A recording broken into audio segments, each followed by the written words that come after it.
சின்னதா ஒரு சிரிப்பாவே கடந்து வந்திருக்கிறோம்.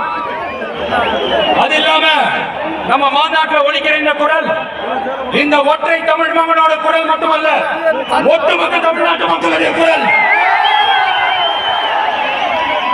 தமிழ்நாட்டில் இருக்கிற ஒவ்வொரு வீட்டிலிருந்தும் ஒலிக்கிற குரல், ஒட்டுமொத்த உலகெங்கும் வாழும் ஒவ்வொரு தமிழ் வீட்டிலிருந்தும் எழும் குரல். இந்த சினிமா என்கிற மாபெரும் கலையாயுதத்தின் வாயிலாக சாதி, மதம், இனம், பாலினம், மொழி கடந்து இந்த நாட்டின் மூளை முடுக்கெங்கும் ரசிகர்களாக இருந்த தோழர்களாக நம்மோடு பயணிக்க துவங்கியுள்ள அனைவரோடு இணைந்த ஒவ்வொரு மனிதனுக்காக ஒழிக்கிற உரிமை குரல். மாநில உரிமைக்காக, பெண் உரிமைக்காக, சமூக நீதிக்காக, சமநீதிக்காக, மதச்சார்பின்மைக்காக உண்மையா ஒழிக்கிற குரல். அதனால் இந்த குரலுக்கு எதிராக இன்னும் இன்னும் எத்தனை கூக்குரல்கள் வந்தாலும் ஓங்கி ஒழிக்குமே தவிர ஒரு நாடு போயவே போயாது. It is an unstoppable voice, an unstoppable force.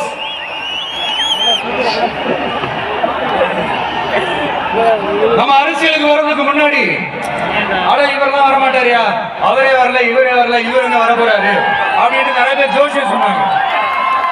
அப்புறம் நம்ம கட்சியினுடைய பேர் அறிவிச்சதுக்கு அப்புறம் பேரு தானே அறிவிச்சிருக்கிறாரு, மக்கள் கிட்ட பேர் வாங்கணும்ல, அதெல்லாம் முடியாதுன்னாங்க.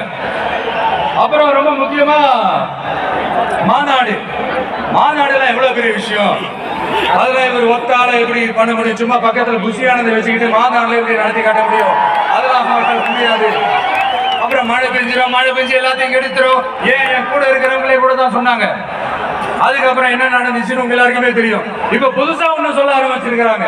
அது என்னடானா, ஆட்சியை பிடிக்கிறதெல்லாம் அவ்வளவு ஈஸி இல்லை இல்லையா.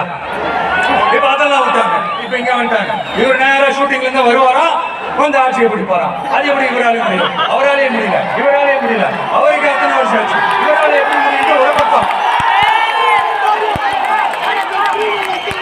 இன்னொரு பக்கம் கூட்டம் ஓகே தான், அது எப்படி ஓட்டாம வரும் அப்படின்றது. இப்படி கதை, திரைக்கதை, வசனம், இயக்கம், பாடல்கள்,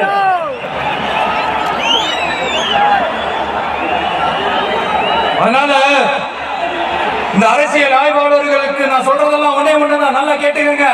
இந்த விஜய் ஏதோ இந்த பல லட்சம் பேர் கூட்டத்தில் மட்டுமே இருக்கிறாரு அப்படின்னு மட்டும் தப்பு கணக்கு போட்டாதீங்க. ஏன்னா நம்மளுடைய இந்த கூட்டம் வெறும் ஓட்டா மட்டும் இல்லைங்க, வரப்போற தேர்தலில் மக்கள் விரோத ஆட்சியாளர்களுக்கு நாம வைக்க போற வேட்டா, நம்மளை கோட்டைக்கு அனுப்ப போற ரூட்டா இருக்க போது சீக்கிரமாவே தெரிஞ்சுப்பீங்க.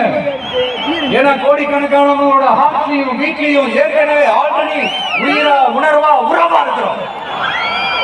நம்மளுடைய கனெக்டான வெறும் மக்களோட மட்டும்தான். நாம யாரு நம்மளுக்கு தெரியும், அவங்க யாருன்னு நமக்கு தெரியும். நாமளும் நம்ம மக்களை எப்படி இருக்கிறோம்னு எதிரிகளுக்கு நல்லாவே தெரியும். இருந்தாலும் இந்த விஜய் எதுக்குப்பா வந்திருக்கிறார்?